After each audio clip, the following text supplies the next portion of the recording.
إلهي يا كريم اغفر ذنوبنا بجاه المصطفى فرج علينا بسم الله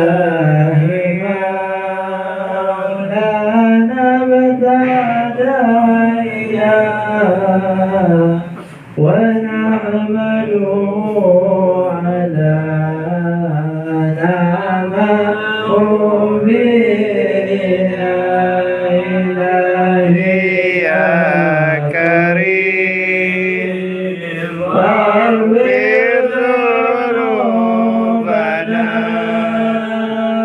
بجاه المصطفى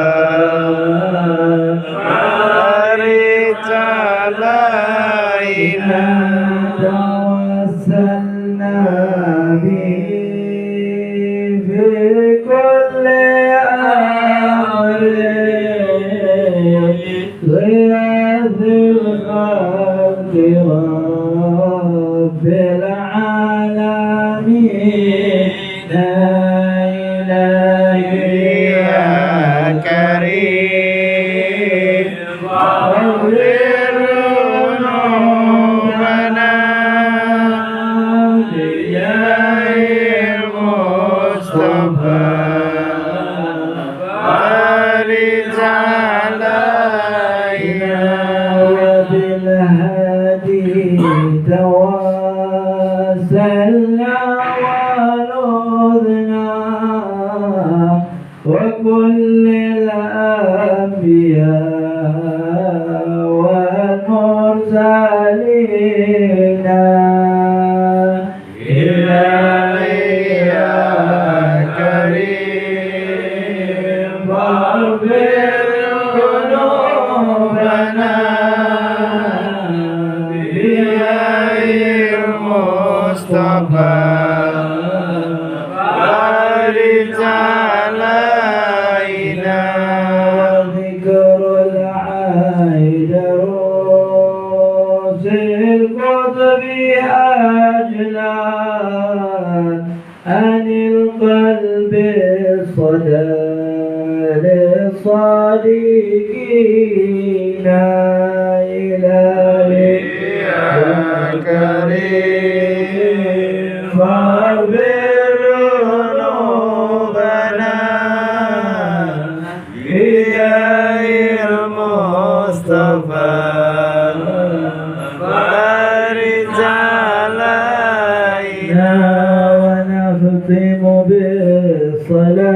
بالصلاة على محمد إمام الكل خير شفيعنا إلهي يا كريم واغفر ذنوبنا بجاه المصطفى فرج علينا اللهم صل وسلم وبارك عليه وعلى آله. السلام عليكم ورحمة الله وبركاته. Waalaikumsalam warahmatullahi wabarakatuh. الحمد لله رب العالمين حمدا يوافي نعمه ويكافئ مزيده والصلاة والسلام على أشرف الأنبياء والمرسلين سيدنا محمد وعلى آله وصحبه أجمعين عدد قدره ومقداره العظيم.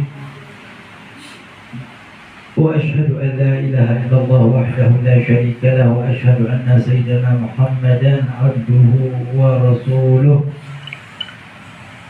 قال رسول الله صلى الله عليه وسلم طلب العلم فريضة على كل مسلم ومسلمة وقال صلى الله عليه وسلم من سلك طريقا يلتمس فيه علما سهل الله له طريقا إلى الجنة.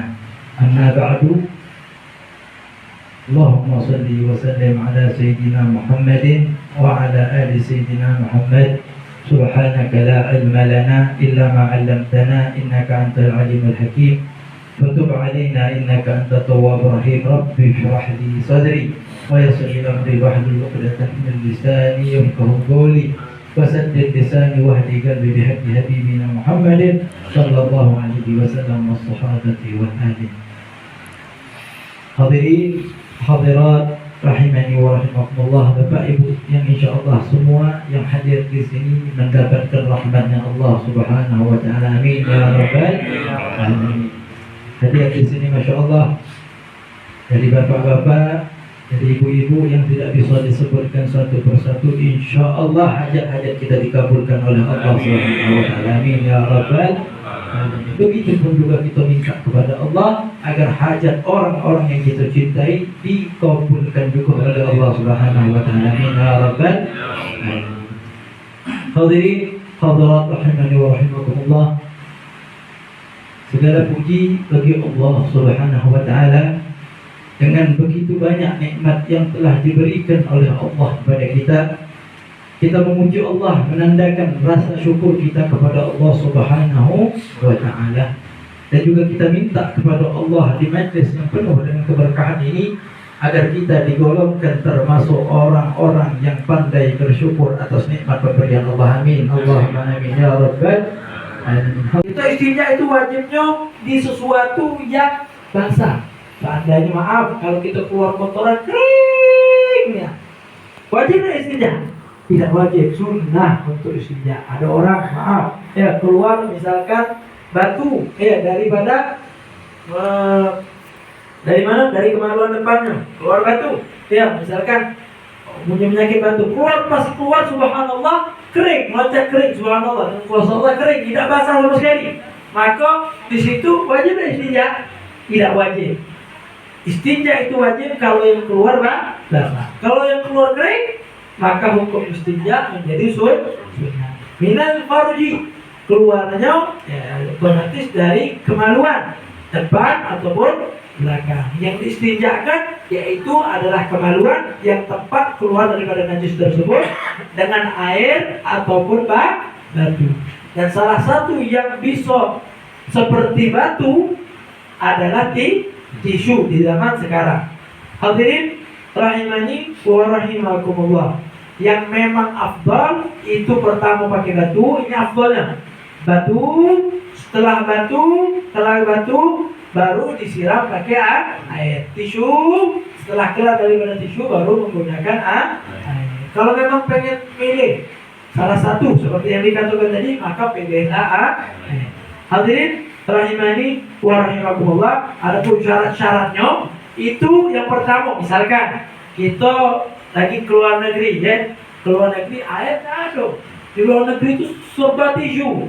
Nah, boleh tak kita pakai tisu? Sedangkan pengen sholat, boleh tak orang yang istinjanya pakai tisu bawa sholat?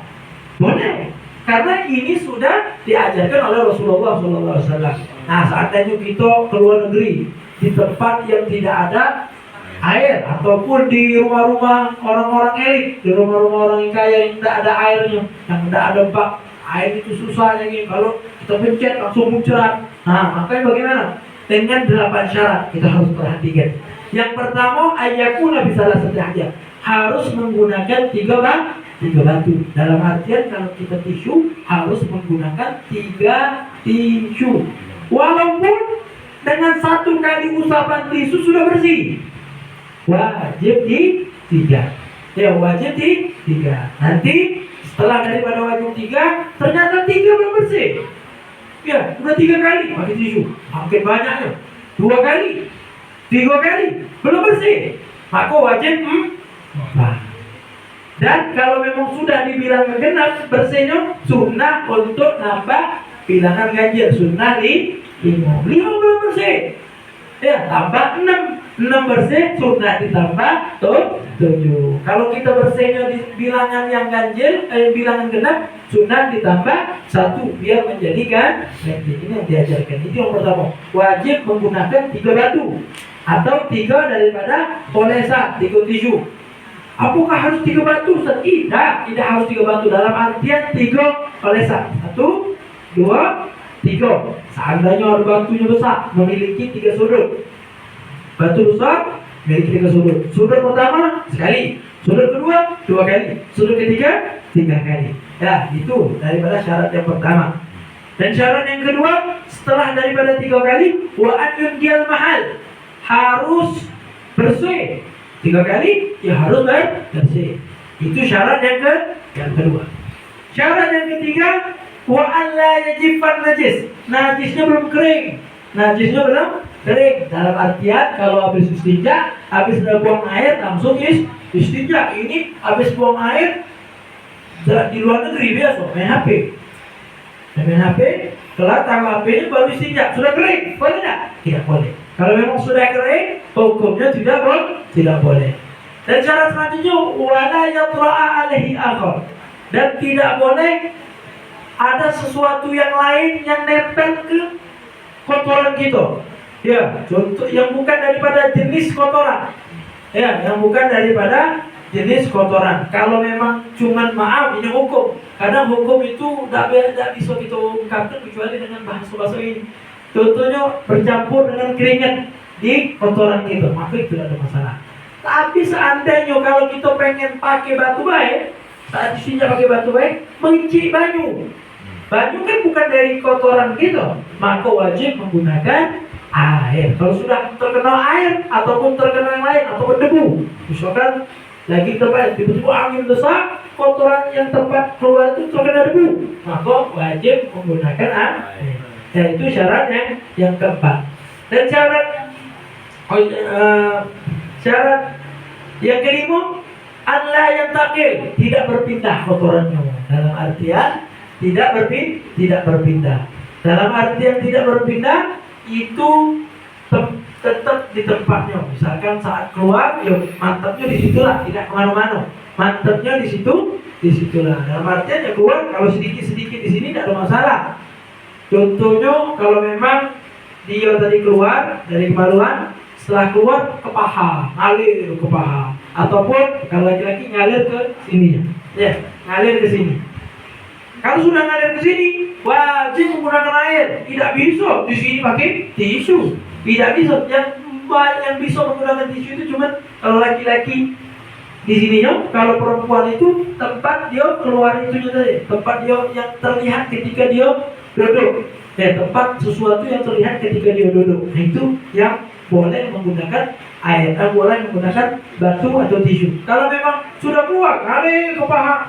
Kalau memang pengen tisu, ya ditisuin tempat kotorannya dan juga yang lain disiram menggunakan air. Untuk buang air besar, banyak.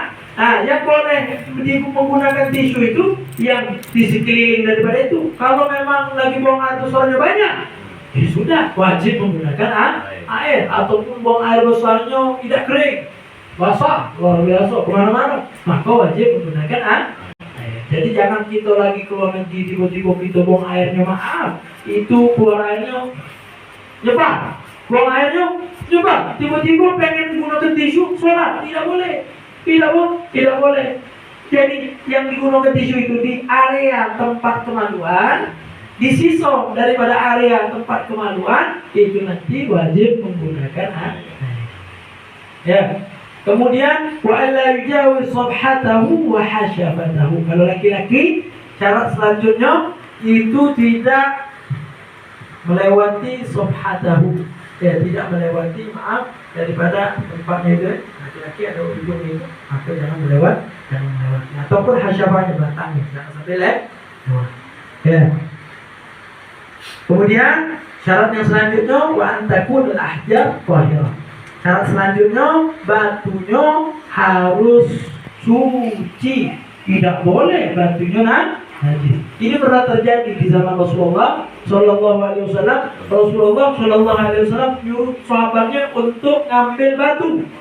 Tiba-tiba diambilkan oleh sahabat 3 bongkahan. Ternyata di antara bongkahan tersebut betul 2 batu, satu lagi bukan batu, tapi apa? Satu lagi adalah ba'rah. Maaf, kotoran onta yang sudah kering. Kalau kita berangkat ke Mekah nanti ada kotoran onta.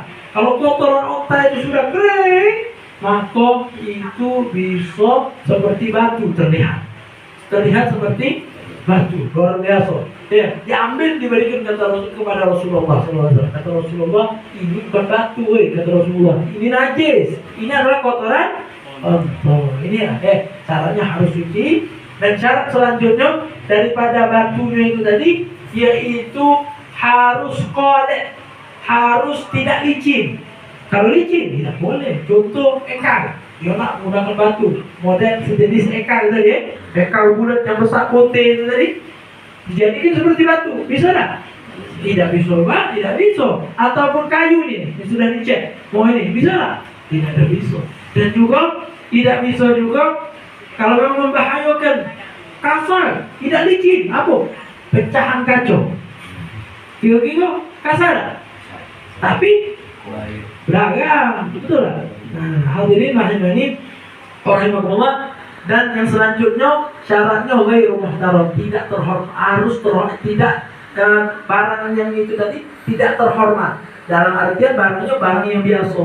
Tidak boleh kalau untuk istinja kekayuan pakai duit 100.000. 3 duit boleh tak? Tidak boleh. Ini terhormat. Ataupun yang lain-lainnya, makanan, ya, makanan terlalu banyak, makanannya makan mungkin kesayayo, boleh tak? Tidak boleh. Ataupun emasnya terlalu banyak, ya, emas terlalu banyak, ada sekali-sekali yang amal bangun dengan ilmu pakai emas, dicincang batu, boleh tak? Tidak boleh. Ini terhormat, baik terhormat secara dunia ataupun terhormat secara syariat. Inilah sedikit daripada syarat istinja menggunakan batu ataupun istinja menggunakan tisu. Ya, kita bahas ini di waktu yang sempit.